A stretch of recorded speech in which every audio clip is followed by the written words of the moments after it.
Jika karyawan punya loyalitas yang tinggi, mereka akan bekerja dengan senang, dengan happy. Kalau mereka bekerja dengan senang dan happy, menurut studi tersebut setidaknya bisa meningkatkan 13% penjualan dan 4 kali lebih lama bertahan. Artinya karyawan lebih kerasan di situ dan 3 kali lebih mau menurunkan standar gajinya. Ya, wow, menarik ya. Bisnis akan semakin moncer apabila karyawan loyal atau menjadi fans berat, khususnya ngefans dengan pimpinannya.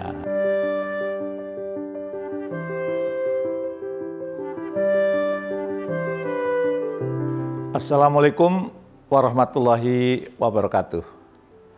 Bertemu kembali dengan saya, Jamil Azzaini, di acara Leadership Inspiration. Semoga Anda terinspirasi dengan video-video yang selama ini kami keluarkan, kami sajikan untuk Anda. Pemirsa, siapa sajakah dari Anda yang sudah siap war tiket untuk nonton konser Coldplay November nanti? Saya lihat ramai sekali ya di sosial media, ya warganet membicarakan konser yang sudah dinanti-nanti beberapa tahun belakang. Mulai dari harga tiket, yang katanya rela nggak makan sebulan asal ketemu Chris Martin, sang vokalis ya dari grup tersebut. Kantor yang kemungkinan akan sepi lantaran banyak karyawan yang akan cuti karena konser diadakan pada hari kerja ya. Sampai strategi-strategi brilian nan canggih untuk bisa nonton konser secara gratisan. Menarik ya, bahkan katanya ada yang rela mau pinjem demi nonton konser tersebut. Kalau saya tidak menyarankan, apalagi pinjol, pinjaman online, Anda akan terjebak setelah itu. Nyatanya, antusiasme nonton konser bukan baru muncul karena Coldplay mau datang di Indonesia.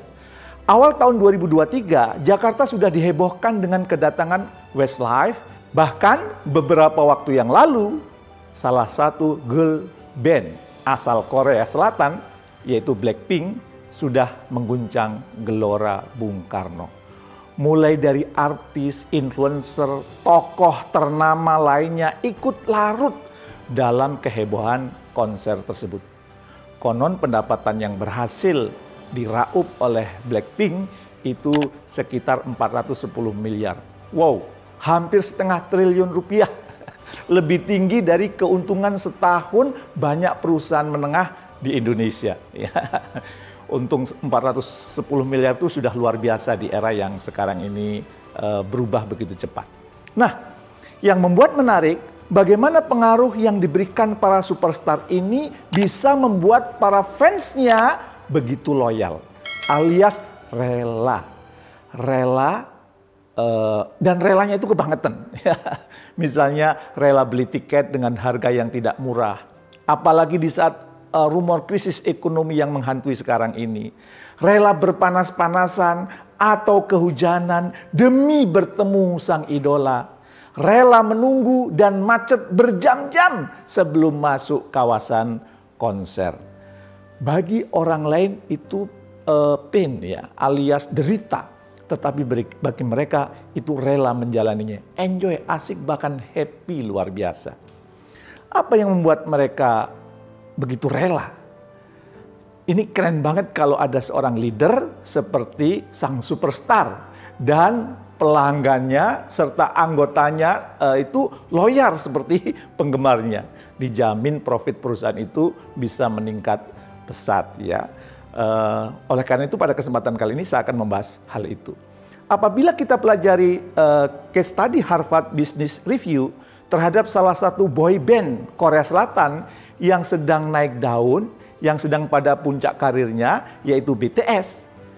Ya, dan ya mungkin saya generasi tua, taunya BTS atau boy band BTS ini dari anak saya. Para peneliti mengibaratkan BTS itu awal karirnya seperti startup karena mereka tidak punya resources, hanya para talent. Dan dari hasil riset ini ternyata yang menjadi kunci suksesnya BTS sampai di titik ini adalah fansnya. Fans yang besar di seluruh pelosok dunia dan memiliki loyalitas yang sangat tinggi ya. Fansnya loyal dan itu tersebar di berbagai negara. BTS dengan originalitas para membernya mampu membius para fansnya yang disebut-sebut sebagai ARMY. Bahkan menurut analisis riset tadi, BTS mampu meningkatkan penjualan produk dalam negeri Korea Selatan selama 10 tahun terakhir. Luar biasa ya. Grup musik yang memiliki fans yang ngefans berat ternyata mampu berkontribusi terhadap peningkatan devisa negara. Luar biasa. Nah, bagaimana apabila di dalam perusahaan banyak karyawan yang juga ngefans ke perusahaannya atau ngefans kepada pemimpinnya? Ternyata hasil studinya mengatakan jika karyawan punya loyalitas yang tinggi, mereka akan bekerja dengan senang, dengan happy.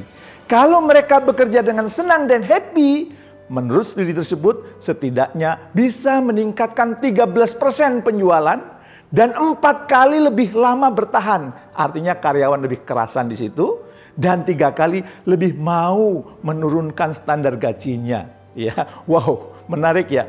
Bisnis akan semakin moncer apabila karyawan loyal atau menjadi fans berat, khususnya ngefans dengan pimpinannya. Jadi ada hubungan ya ini ternyata antara pertunjukan musik dengan leadership. Nah, yang menantang adalah loyalitas itu sifatnya 2 arah. Kalau leader mau anggota timnya loyal, ya leadernya yang perlu loyal duluan. Dan tidak bisa diperoleh dengan instan. Butuh proses, butuh dipupuk, dan butuh ditempa. Jadi sebelum mengharapkan loyalitas dari tim Anda, sebaiknya Anda melihat ke dalam diri sendiri. Melihat ke dalam organisasi Anda dan hubungan yang ada di dalamnya dulu. Apakah Anda memang pantas mendapatkan loyalitas dari anggota tim Anda? Sejauh mana sih Anda sudah memberi loyalitas Anda kepada perusahaan? Layakkah Anda dicontoh oleh anggota tim Anda? Dan yang perlu dicatat, loyalitas bukan berarti Anda harus berdarah-darah dan tunduk ke perusahaan, tunduk patuh. Atau Anda gelap mata.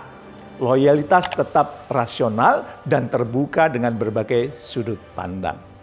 Kalau saya mengartikan loyalitas itu ya seberapa Anda mau dengan ikhlas berada di perusahaan bukan hanya saat kuat, bukan hanya saat profit, tapi juga saat lemahnya perusahaan itu.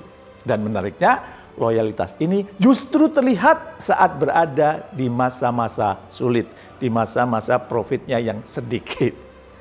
Bagaimana agar kita punya anggota tim yang loyal? Ya, selayaknya fans kepada grup musik, beberapa prinsip kita akan ambil dari hubungan antara penggemar dan grup musik yang juga dapat diterapkan dalam kepemimpinan. Mau atau mau banget? Ya, kalau mau simak terus video ini sampai tuntas ya. Yang pertama, membangun hubungan personal. Seorang pemimpin dapat menciptakan hubungan personal dengan anggota timnya. Dalam prakteknya, ia perlu lebih banyak mendengarkan suara hati anggota timnya. Ingat ya, mendengarkan, bukan ngomong.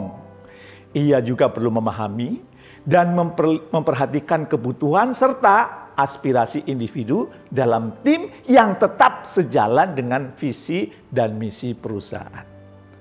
Menselaraskan visi perusahaan dengan visi anggota tim Anda, termasuk menyelaraskan values perusahaan dengan values anggota tim. Keselarasan yang semakin kuat akan meningkatkan hubungan personal sang leader dengan anggota timnya. Membangun hubungan personal yang kuat ya, dapat meningkatkan rasa loyalitas dan keterikatan tim terhadap pemimpin. Anggota tim bisa menjadi fans berat sang pemimpin, sebagaimana fans para superstar yang saya sebutkan di atas tadi. Yang kedua, menginspirasi anggota tim sesuai dengan DNA-nya. Seperti halnya grup musik yang memiliki genre atau ciri khas atau DNA masing-masing. Pemimpin juga perlu memiliki ciri khas sendiri. Lirik lagunya atau pilihan kata dalam memotivasi anggota tim itu sesuai dengan yang mereka butuhkan. Bukan hanya mengobati luka batinnya, tetapi mencerahkan anggota tim Anda dan membuat anggota tim memiliki hope atau harapan yang tinggi setelah mendengarkan lagu atau inspirasi dari sang pemimpin. Dengan demikian, seorang pemimpin dapat memotivasi anggota timnya untuk terlibat secara maksimal dan berkomitmen terhadap pencapaian tujuan bersama. Dia bisa nyanyi lagu bareng-bareng atau dia mengulang-ulang inspirasi yang disampaikan oleh sang pemimpin.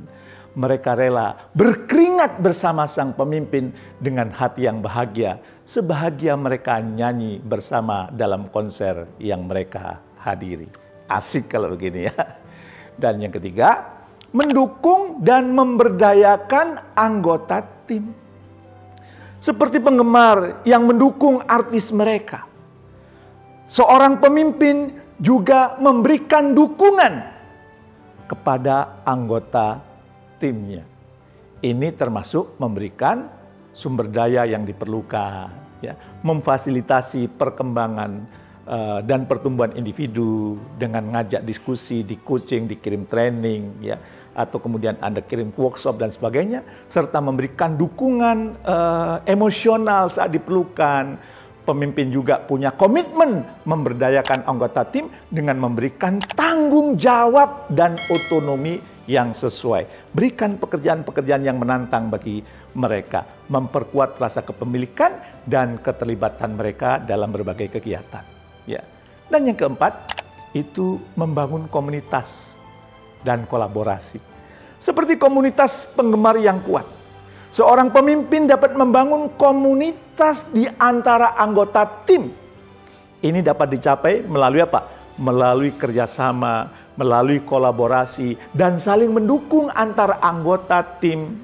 Membantu atmosfer tim yang inklusif, positif, dan saling percaya akan meningkatkan rasa loyalitas dan dedikasi anggota tim Anda. Jauhi silo, jauhi menggunakan manajemen konflik.